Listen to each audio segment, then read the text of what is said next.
welcome to Turn the Page, the official podcast of the Syosset Public Library.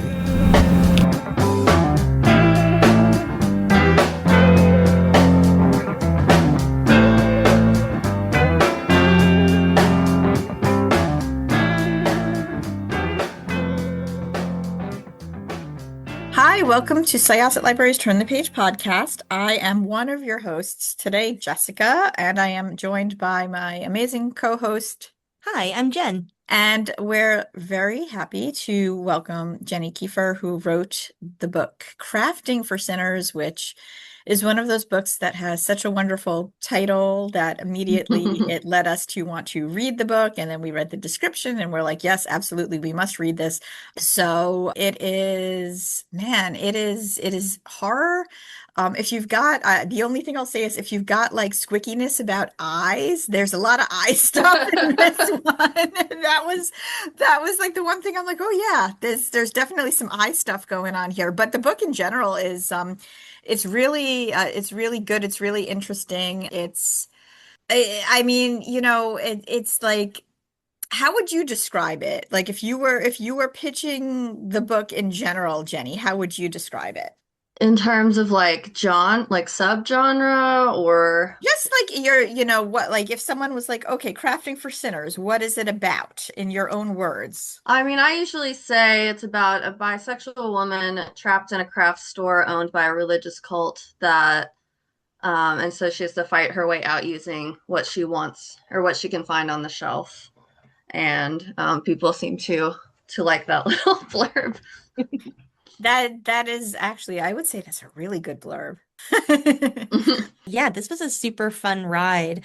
And my first question is like 50% serious. Well, no, like 75% serious and like 20% kidding. But like, did you actually spend a lot of time walking around craft stores looking for potential weapons? I mean, I'm a crafter myself. I'm in my, like, you can see like there's like a mannequin behind me that has like a crocheted top draped over it. Probably some of the prints back here that you can't see I made. So, and I'm in my craft room right now. There's like a paint thing and like scissors and yarn everywhere. So I'm a crafter. I'm very familiar with craft stores, but I did go when I was like plotting out this book and like starting the stages of writing it, I did go to some craft stores in my area, like with a notebook, and I like walked around and I kind of like took a note of like how the stores were laid out and like what items might be used as weapons in the store. And I think early on I sort of decided that I wanted all of the very obvious weapons to be gone or somehow unattainable. So like there's no scissors or X-Acto knives or anything like that in the store. Those have all been taken out. So she does have to get more creative with what she finds in the store and what she can use. But yeah, I created like a map of the store, which is in the final copies at the front. And I walked around and took a bunch of notes, and not everything I found made it into the book. I think there was maybe like one or two scenes that just got cut just because like I didn't want it to be as fun as it is. I didn't want it to be like super repetitive, just like her coming across someone and like using something crazy to fight them.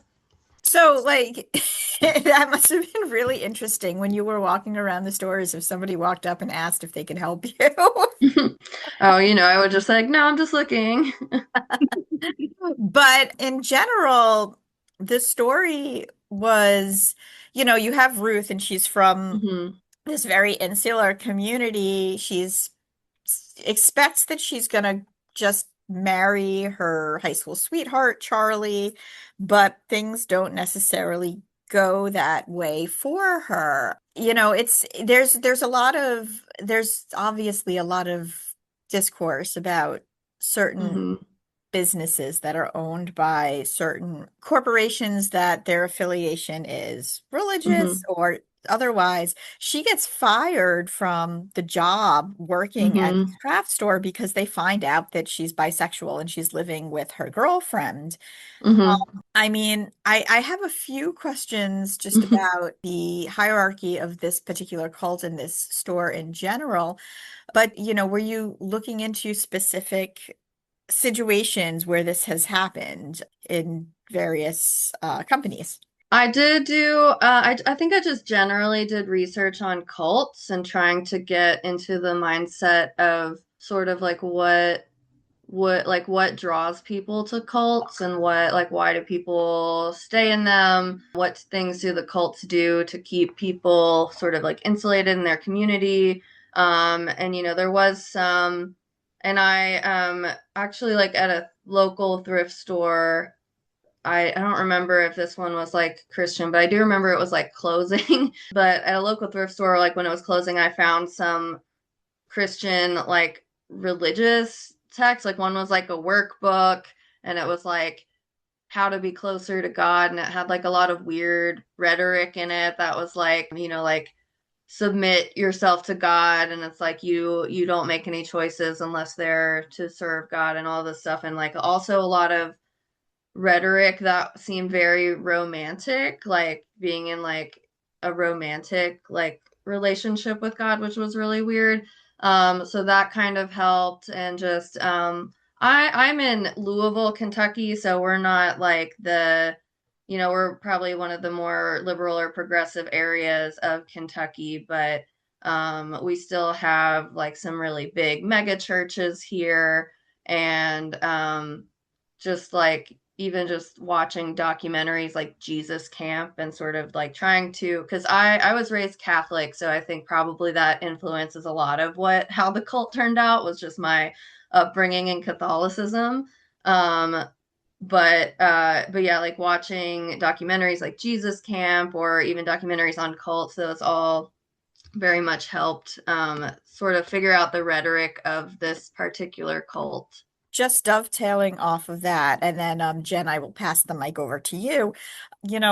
Very recently I found out about, and it's like this has been around for a while, but that there are a lot of cults that have not so much a corporate wing, but a, Mm-hmm. retail front. Like I Yeah. just 2 weeks ago found out about the existence of the deli. Mm-hmm. And I'm not sure if you are familiar with it's I know what it is. I don't yeah, know too much it's of a the details, but yeah, it's a cult, but it's, they have various delis it's actually international.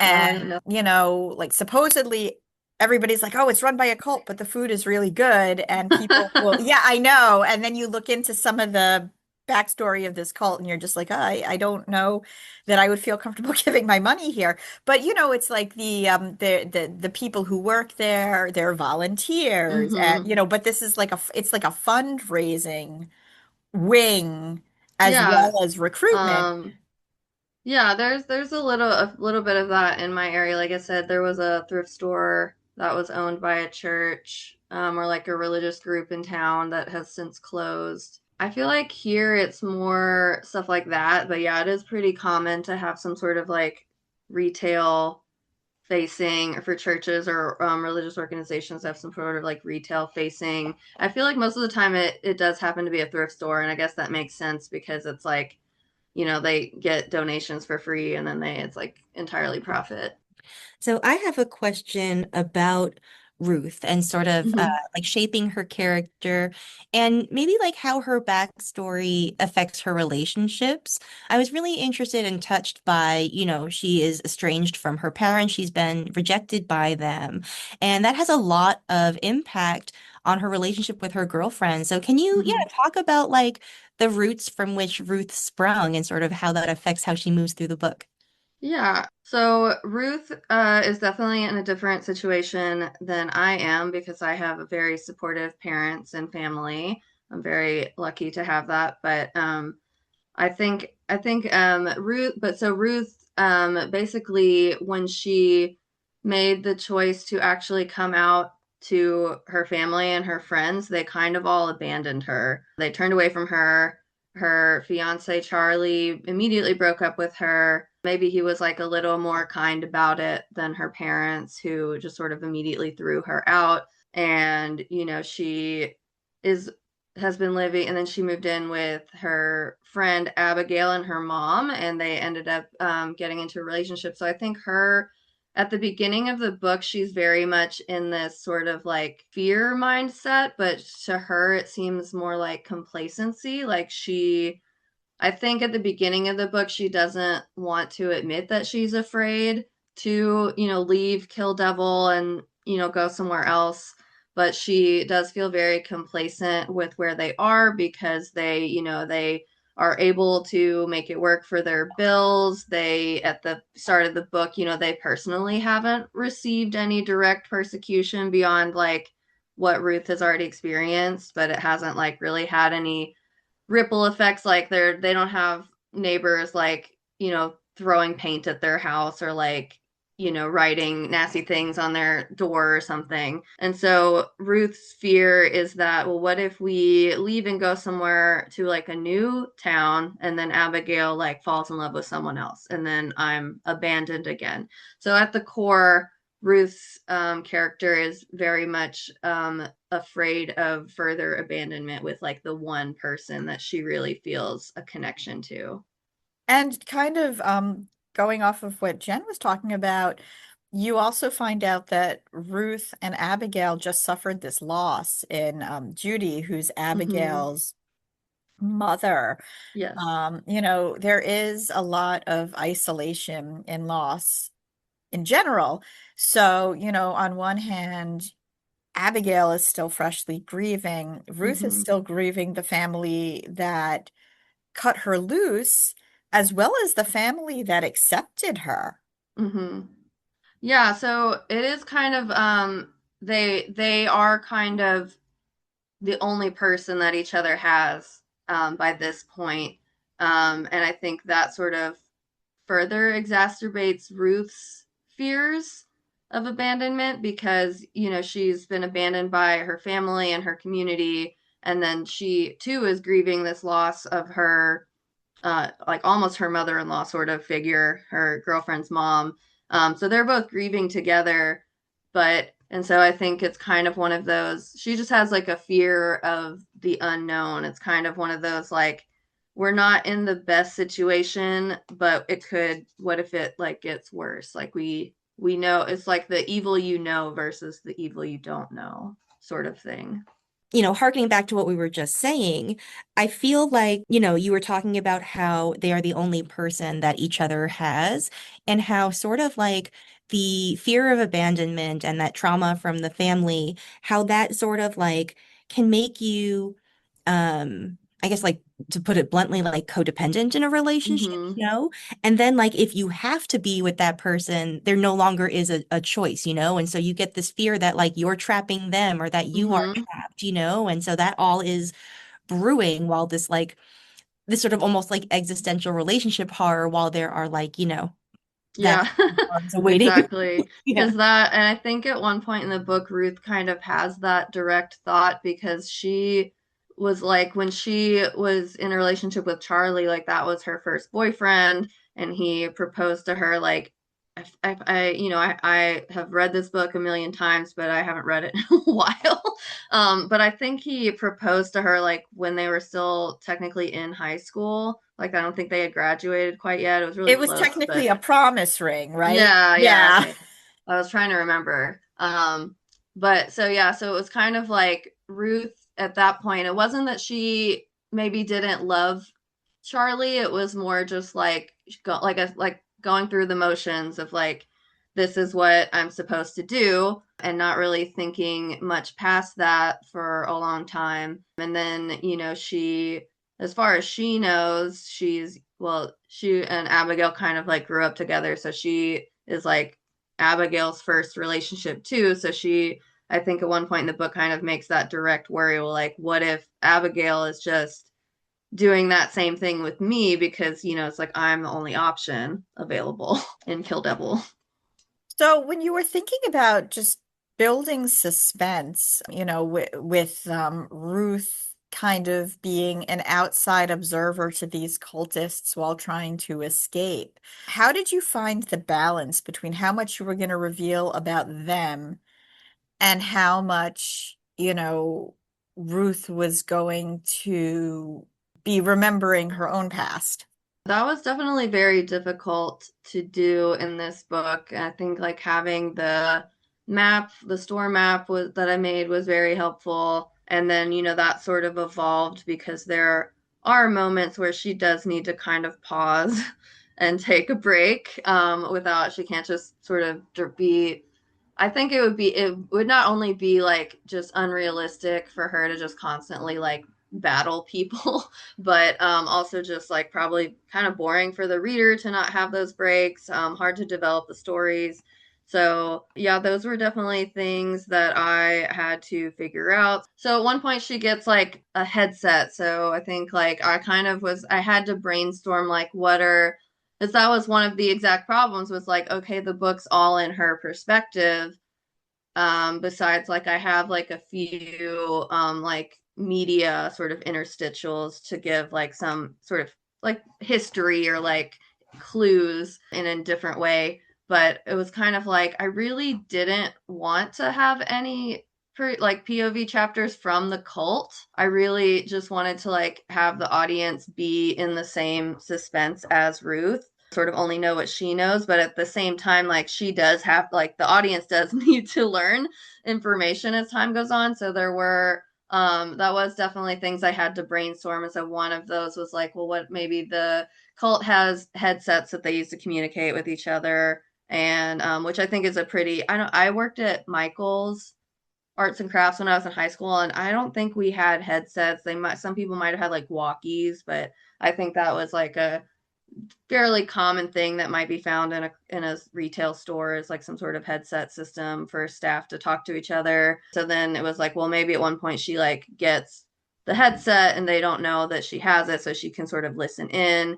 And then at one point, I don't remember how I thought of this, or, I always brainstorm with like my spouse or my mom or my friends. And sometimes it's like me just like talking at them and then they don't really say anything, but I come to a conclusion.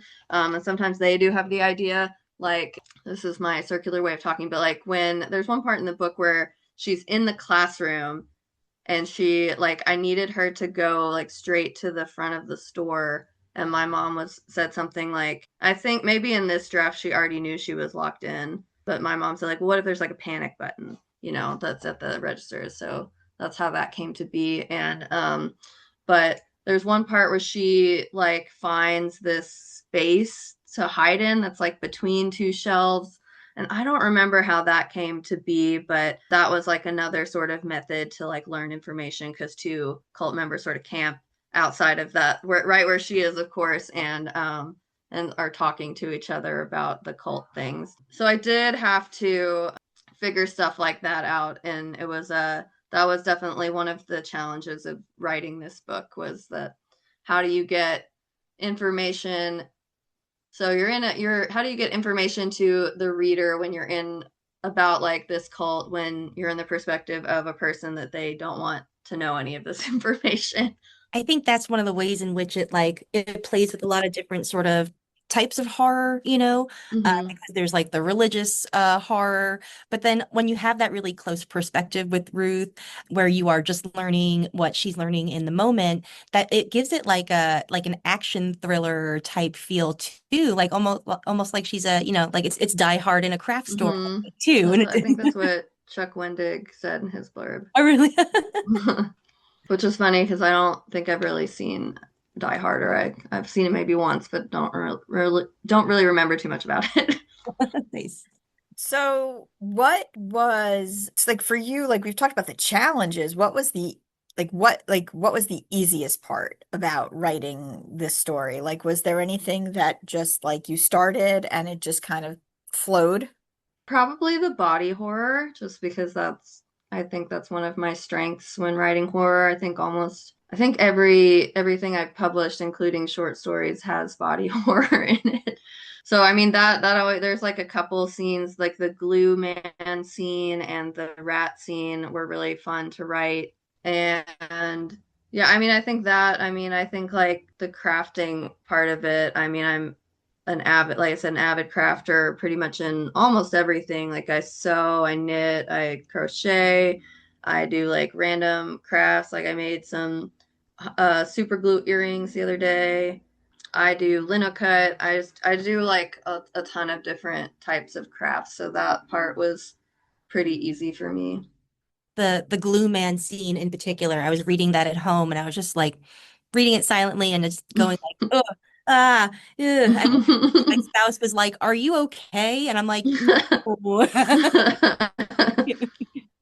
Well, this book was super fun. It is definitely one that you're going to want to put on your list if you are a horror fan, if you just need something for spooky season, if you're a fan of cult horror or horror involving cults. What are you working on next, Jenny?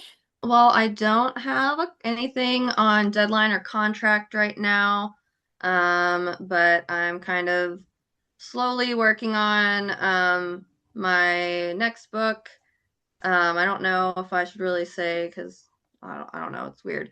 But yeah, I'm working on a third one and hoping to try to sell it. My agent says he thinks we can sell it on proposal, so maybe I might try to do that like at the end of the year. I have like an outline of it, and my writing process is like I get an outline, or I do like a whole bunch of like mulling, and then eventually that turns into an outline.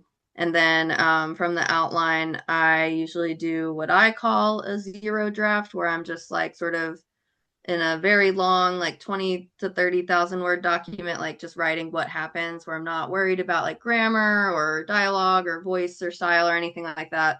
And then I go back and write like the first draft where I sort of add all that back in. So I'm hoping now that I have the outline that I can get like the zero draft down, and then I think I would be comfortable with like trying to sell it somewhere. So maybe next spring there will be an announcement. Those Thank you. things always take so long after you sell it. Thank you so much. Crafting for Sinners is out when exactly? October 7th. So check it out from your library or buy it at your favorite bookstore, maybe even a craft store. I don't know. I don't think No, there craft was stores. I visited, so I have this like book tattoo for it. I get book tattoos with the ISBN. Oh, This cool. one's like knitting with, I don't know how I And can make it. there's an eye. So this isn't Yep, there's an this isn't visual, but eyeball I can tell you stab there is an eye. knitting Yes. needle with some knitting on it, and the needles are pink, and then the knitting is purple and blue. So I went to a yarn store when I was in Brooklyn visiting, and they saw my tattoo and we were talking, and they wanted an arc of the book, so they might sell it at that yarn store. It was Cleo's Yarn in Brooklyn, but I think craft stores or yarn stores are more likely to have people actually buy the book than my last book was about rock climbing. And I think Yeah. the publisher wanted, like, one of the early ideas was like, they're like, well, what if we send you to climbing gyms or like try to get climbing gyms to sell the book? And I was like, well, not that climbers aren't readers, but I just don't think that that's like the best overlap or like use of our energy. But I think like craft stores or yarn stores are more likely to have people who would be willing to like pick up a novel. Thanks again. This was Jessica with Syosset Libraries Turn the Page podcast. My co-host was, Jen, goodbye. and we are going to close this chapter. It's time to close this chapter of Turn the Page. Join us for the next episode.